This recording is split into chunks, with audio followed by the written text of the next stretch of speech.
Panorama group, जो सोचता है वो करता है। भारत लाइव ने एक खबर आपको दिखाया था, जिस खबर में लालू प्रसाद और उनके परिवार के लोगों पे जो लैंड फॉर जॉब का मामला चल रहा है, ईडी ने इसमें संज्ञान ले लिया है।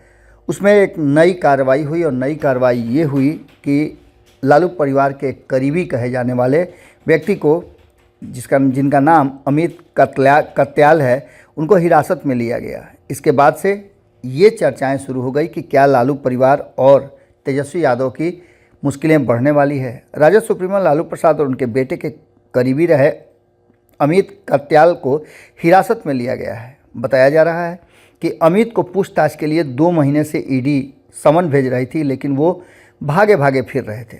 जांच एजेंसियों ने उन्हें दबोच लिया है। जानकारी के अनुसार अमित कत्याल को ईडी के अधिकारियों ने धन शोधन निवारण अधिनियम जो कहा जाता है, उसके प्रावधानों के तहत दिल्ली से हिरासत में लिया है।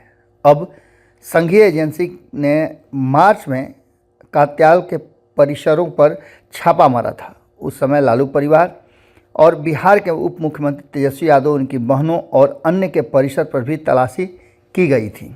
इसके बाद ये मामला गरमाने लगा था और इस मामले को लेकर के ये भी कहा जा रहा था कि ये कार्रवाई किसी भावना को लेकर के किया जा रहा है, दुर्भावना को लेकर के किया जा रहा है। ईडी के अनुसार कत्याल राजद सुप्रीमो के करीबी सहयोगी के रूप में रहे हैं और एके इन्फोसिस्टम्स प्राइवेट लिमिटेड के पूर्व निदेशक भी रहे हैं। एके इन्फोसिस्टम प्राइवेट लिमिटेड इस मामले में कथित तौर पर एक लाभार्थी कंपनी के रूप में शामिल की गई है और इसका जो कार्यालय है दिल्ली के फ्रेंड्स कॉलोनी में बताया गया है। इस आवासीय इमारत में ईडी की जो है वो दबिश बनी थी और उसके साथ साथ ये पूरा का पूरा मामला, जैसा कि आप पहले से जानते हैं, 2004 से 2009 तक, जब लालू प्रसाद भारतीय रेलवे के में नौकरी को लेकर के, नौकरी के बदले ज़मीन मामले में ग्रुप डी के जो नियुक्ति हुई थी उसको लेकर के फंसे हुए हैं।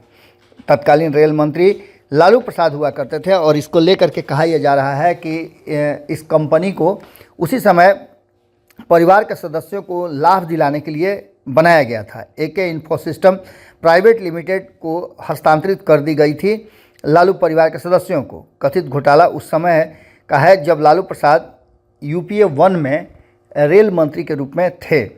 आपको बता दें कि पटना के कुछ निवासियों को मुंबई, कोलकाता, जयपुर, जबलपुर, हाजीपुर में विभिन्न जोनल रेलवे में स्थापन के रूप में नियुक्त किया गया है। सीबीआई ने आरोप लगाया था कि इन उम्मीदवारों को जो नौकरी दी गई है उसके बदले उनसे ज़मीन ली गई है। कहा यह जा रहा है कि सदस्यों को अत्यधिक रियायती दरों पर ज़मीन बेची गई है, जो मौजूदा बाजार दरों से 1/4 से 5वें हिस्से भी नहीं है। इन सारी बातों को लेकर के इस पर पूरे मामले में, जहां एक तरफ तेजस्वी यादव लगातार कोर्ट के चक्कर लगा रहे हैं, न्यायालय और ईडी के दफ्तर में जाकर के अपनी बात रख रहे हैं, वहीं कत्याल के गिरफ्तारी के बाद से कहा यह जा रहा है कि इस तरह की बातें जानबूझ करके भारतीय जनता पार्टी करवा रही है, इन संवैधानिक संस्थाओं का दुरुपयोग कर रही है। इस बात पर कहीं ना कहीं सम्राट चौधरी ने खुल करके बोला है और कहा है कि और किसी के दरवाजे पर क्यों नहीं जा रही है। जो लोग गलत किए हैं, जिन लोगों पर पहले से इस तरह के आरोप लगते रहे हैं, उन्हीं लोगों को आखिर क्यों ऐसी एजेंसियां दबोच रही है। इसका सीधा मतलब है कि इन लोगों ने कुछ न कुछ तो किया है।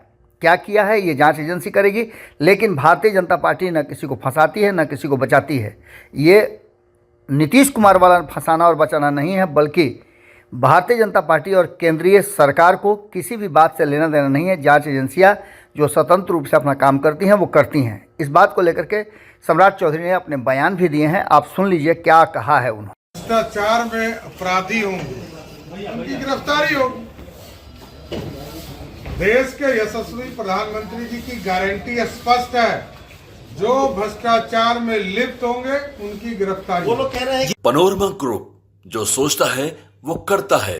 अगर ये वीडियो पसंद आई और वह बिहार के राजनीति और बिहारियत से सरोकार रखेनी तो सब्सक्राइब बटन दबा के चैनल के सब्सक्राइब कर ली। ओजे एगो घंटी बा, ओकरा बटन दबा देला से कुल सटीक और मारक खबर रुआ मुफ्त में मिल जाई।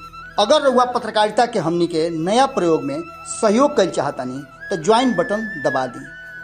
पेटीएम नंबर नोट कर लीं 9386816700। धन्यवाद।